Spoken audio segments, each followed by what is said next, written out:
हम मांस भक्षण के विषय में चर्चा कर रहे थे। मांस भक्षण का निषेध शास्त्रों में किया गया है, महाभारत में किया गया है। महाभारत कोई युद्ध का नाम नहीं है। आजकल तो हम लोग महाभारत को लेकर युद्ध हुआ ऐसा समझते हैं। महाभारत एक दिव्य ग्रंथ है।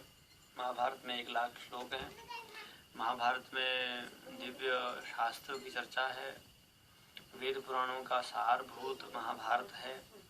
महाभारत में गौ और ब्राह्मणों की महिमा का वर्णन किया गया है। गौ और ब्राह्मण ये दोनों एक ही कुल के हैं, इसका भी वर्णन किया गया है।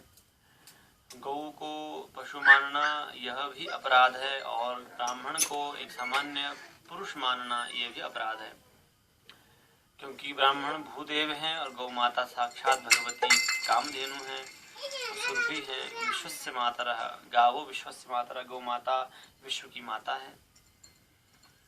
उन महाभारत में ही मांस भक्षण निषेध का चिंतन किया गया, चर्चा की गई और कहा गया कि जब व्यक्ति चाहे कि मैं मांस छोड़ दूं तो उसकी शुद्धि कैसे हो, तो शुद्धि के लिए उपाय बताया गया। सर्वश्रेष्ठ उपाय है, हम आज तक मांस खाते रहे, अंडा खाते रहे, मछलियां खाते रहे, पशु पक्षियों को खाते रहे, जो मिल गया वो खाते रहे, तो अब शुद्धि कैसे हो? शुद्धि का एक उपाय है, हम पंचगव्य बनाएं देसी गौ माता का। देसी गौ माता देखिए दोगली नहीं होती है। जिसका ये भाग ऊपर उठा हुआ हो वही देसी गौ है, जिसका ये भाग ऊपर उठा नहीं है वो देसी गौ नहीं है। सीधा सा लक्षण। और गल कंबल, सींग छोटे बड़े, सींगों का बड़ा होना छोटा होना, ये कोई विशेष महत्वपूर्ण नहीं बात है। विशेष महत्वपूर्ण बात है ककुद। यहाँ पर ककुद जो होता है, शिवलिंग जो होता है यहाँ बना हुआ ऊपर, ये जो होता है केदार जैसा, ये होना बहुत जरूरी है। ककुद के बिना देसी गौ माता का हम ग्रहण नहीं करते। हमारे निघंटु शास्त्र में कहा गया ककुद शासनावती गौ।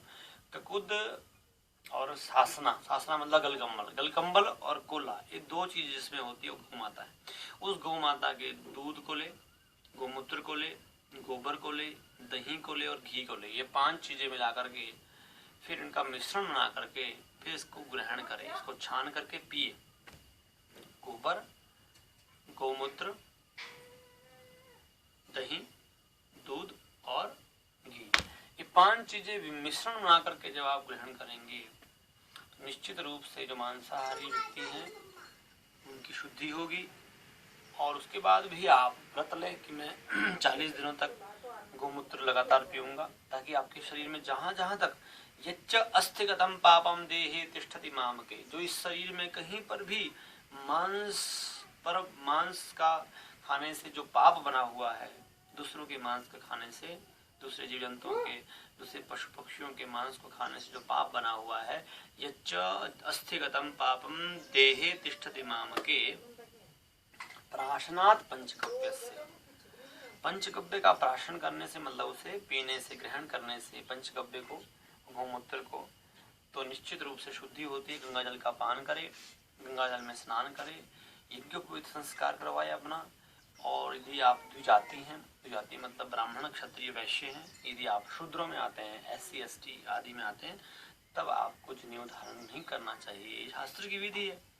पर अब कोई मनमानी करे तो भैया उसको प्रणाम है, मनमानी करने वालों को तो कुछ नहीं कह सकते। और ये शास्त्रों की विधि, ऋषियों की द्वारा दी गई विधि है, इसका पालन करें तो निश्चित रूप से शरीर में दिव्यता आएगी, जीवन में दिव्यता आएगी और एक अलौकिक सुख का आपको अनुभव होगा, भगवान का साक्षात्कार होगा। जय श्री कृष्ण, जय श्रीमन नारायण, हरि बोल।